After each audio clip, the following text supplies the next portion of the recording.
I'm not much of a public speaker, so I'll keep it very short.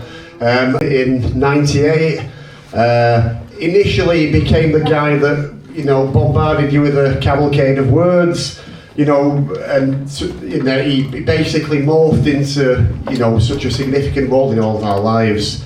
So you can imagine the void that, you know, the loss of Steve has left. So nothing really to say other than thanks so much for coming out. Honestly, we're absolutely honoured that all you guys are here. Thanks ever so much. I'm too small for this anyway. Thanks everyone. Yeah, as Mark said, the same thing. Basically, I can. I'll do it now. There we go. I met Steve when I did big belly for a different reason with this one. Steve has been Mitchell's granddad. He refused to let him call him it, but he has been. We had a lot of good family holidays, a lot of fun. I feel like he was never not part of our family. You know, it's really strange. Him and my mum loved each other. They probably met at the best time in their lives, really, to get together. They had a lot of the same political and musical interests, and yeah, they loved each other very much. We'll be here all night now. He loved you lot. He absolutely loved you lot. I went to a couple of gigs with him, not for a while, and he absolutely loved you lot. And we just think it's just amazing that he's got so many people who remember and love him like this. Honestly, it's just absolutely amazing. So thank you so much, everybody. Again, I'm going to keep it short and sweet, but what a lovely place and love this is. You know, he'd love it here. I mean, if he's here with us now, he's got to be, hasn't he? And he'd just be loving it. Look at his head, you know. And it's fantastic. And I just want to say a massive thank you for putting this on, because I'm really enjoying it. God bless our Selwyn. I just want to say a big thanks to everyone here, and love you, Steve. That's everything. Thank you.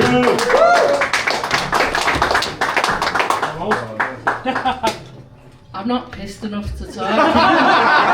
What was that? I'm quite shy, but if you blast a bit of Tina Turner, I'll give you a song. Yeah, I called him Dad because he brought me up. Was he Dad? Yeah, you know, you can tell we're not biological because of the skin colour, but the one thing he did give me was the passion for United. So, but generally, when he met Yvonne, he still carried on being my dad. That was the type of guy he was. That's all right. Thank you. All I'm going to say is, follow, follow, follow. Man United are going to Bilbao. Follow, follow, follow.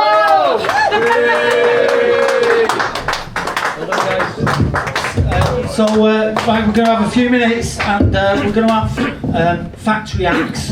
Factory Acts are a Salford-based band that me and SD absolutely worships. You know, the thing is about doing Salford City Radio. No, I know I've just said a few minutes yet, but we love this band so much, so I hope you appreciate it, because SD definitely did. And we do want to be hearing at least once every act to hear that message that he always shouted, SD, wherever he went. I was a teenage prop shaft. Nobody knows what it means, really, not even he does. But it's the way to remember him tonight. Okay, so next up we've got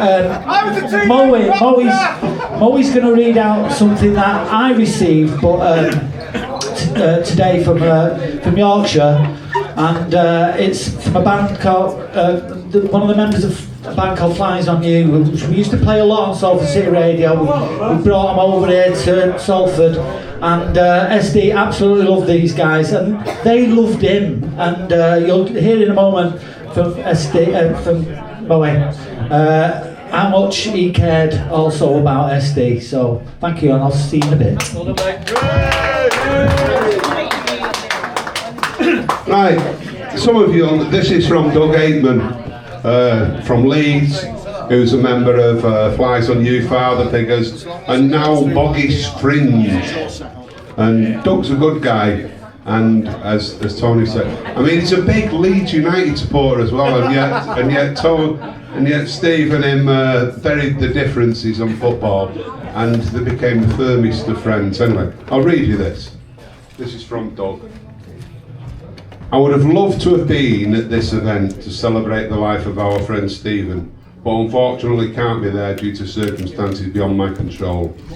One of the best things about being in a band in the DIY punk independent music scene is meeting fine people and making friends along the way.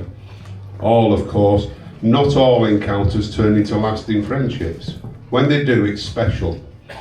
I have K.O. Whitaker to thank for introducing me to the good people of Salford City Radio, including Stephen, back in 2012, when Flies on You were seeking people inclined to review or play songs from a debut album by a band nobody had heard of.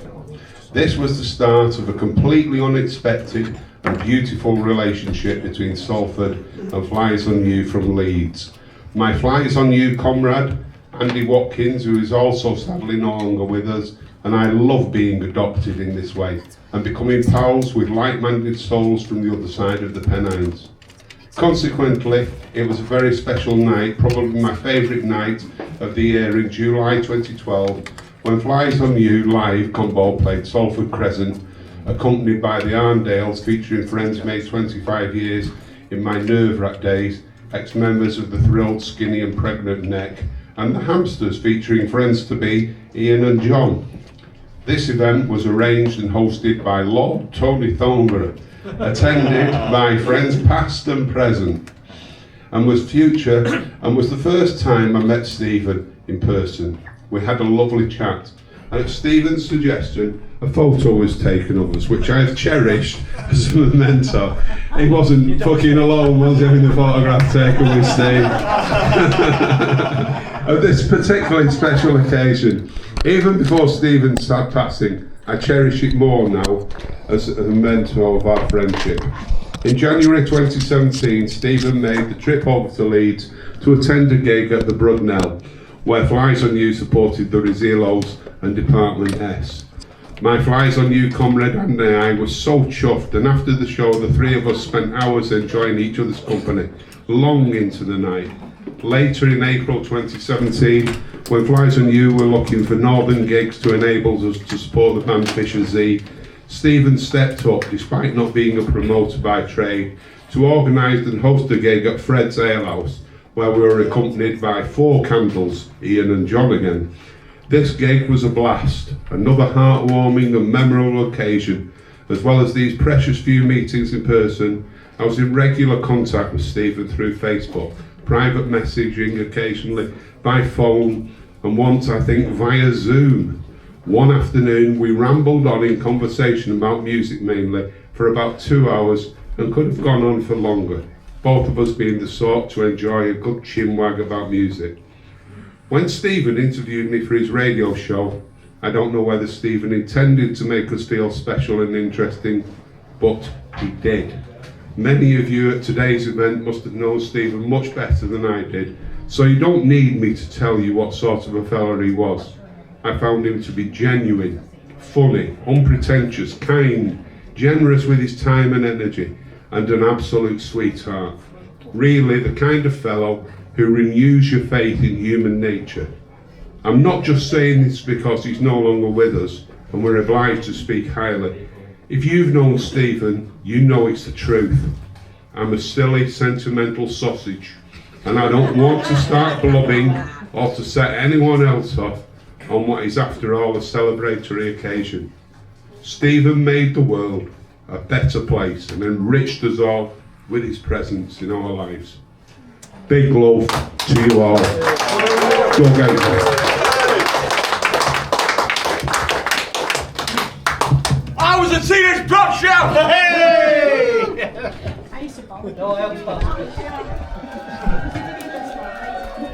Apparently a Salford man, but you've got the weirdest Salford accent I've ever heard. Is there anybody else in from Salford? Hello, security. Could you raise the terror alert from Amber today? Sorry, duty about to do. This many Salfordians in the room have got to do that. I also come from Salford, of course. And to give it its full title, Little Salford on the Heroin. But of course, the unfair because Salford has changed and been gentrified a lot over the years, and it used to be Ewan McCall's dirty old town. Those kind of dignitas for BBC executives. People never believe me when I describe what Salford's like these days and how much it's changed. People don't believe there's a university here, but there is. I think it upgraded from a polytechnic about 30 years ago. Before that, I think it was a children's play area. But I went to school with Steve in Salford. We both lived, first of all, in a block of flats called Patterdale House, which has now been pulled down to make way for a Sainsbury's supermarket. Then we both went to Mount Carmel Primary School. That's now been pulled down to make for some houses. Then we both went to De La Salle Grammar School. That's also been pulled down to make some housing. We always thought we'd get blue plaques, but they're basically erasing all trace that we ever fucking existed. But it's lovely that there are people who went to school with Steve in the room at the moment, because I know a lot of you know him from his later days as a radio DJ. But we've got Taki, we've got Fitz, we've got Keg, and we've also got a guy called Andy Watts, who's a really good mate of Steve's. And Andy's decided he wants to come up and say a few words. So give a massive response for Andy Watts, please.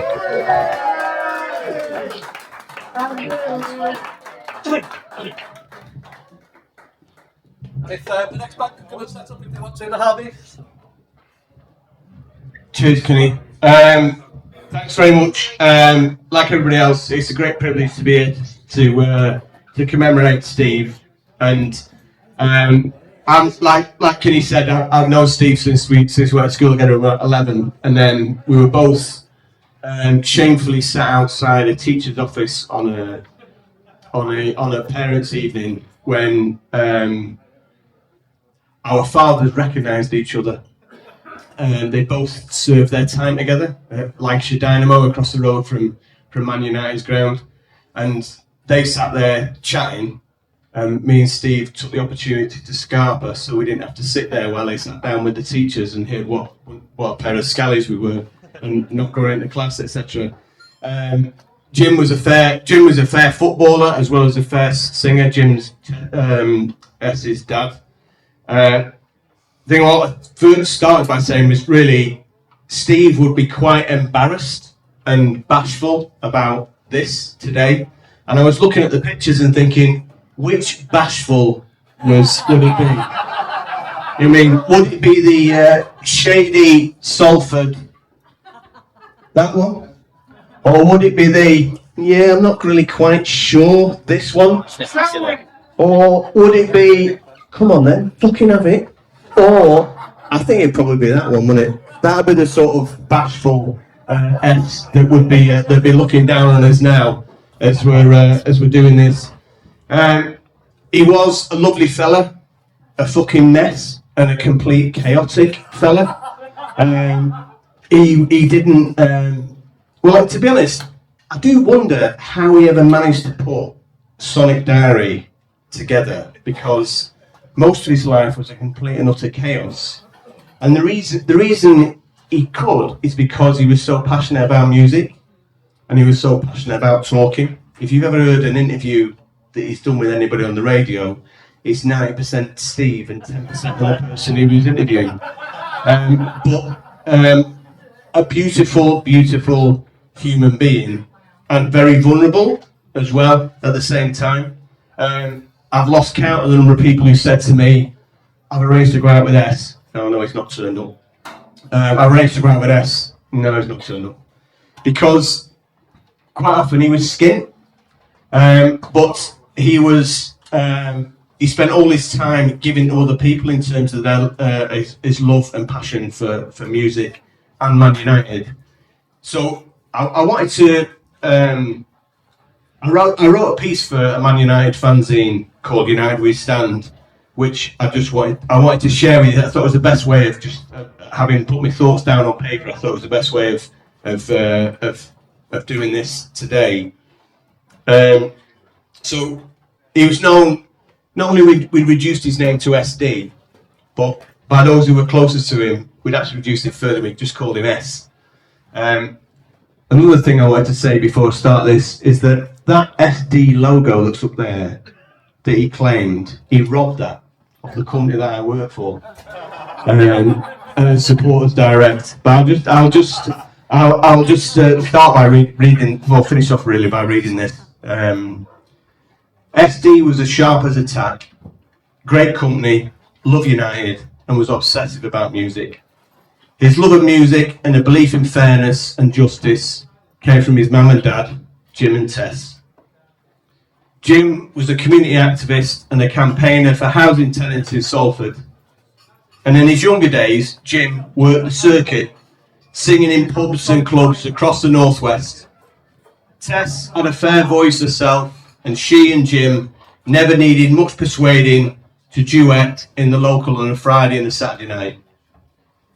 He didn't inherit his dad's voice, but he did inherit his mum and dad's socialism and a sense of justice and integrity.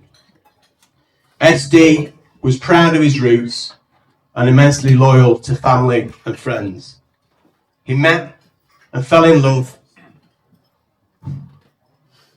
Excuse me a minute. He met and fell in love with his soulmate Yvonne and became father to her 3 children, as well as being stepfather to Yaz and Sabia from an early relationship. All of them you've met earlier today.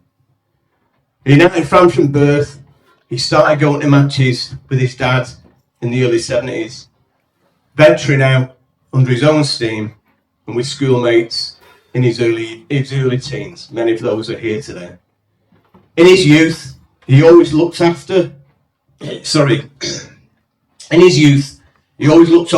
than his years, which meant getting a pint in a pub on the way to a game or a gig was never an issue for him or for the rest of us. At the age of 14 or 15, he'd turn up in his beard and get us all beers and come out of the beer garden.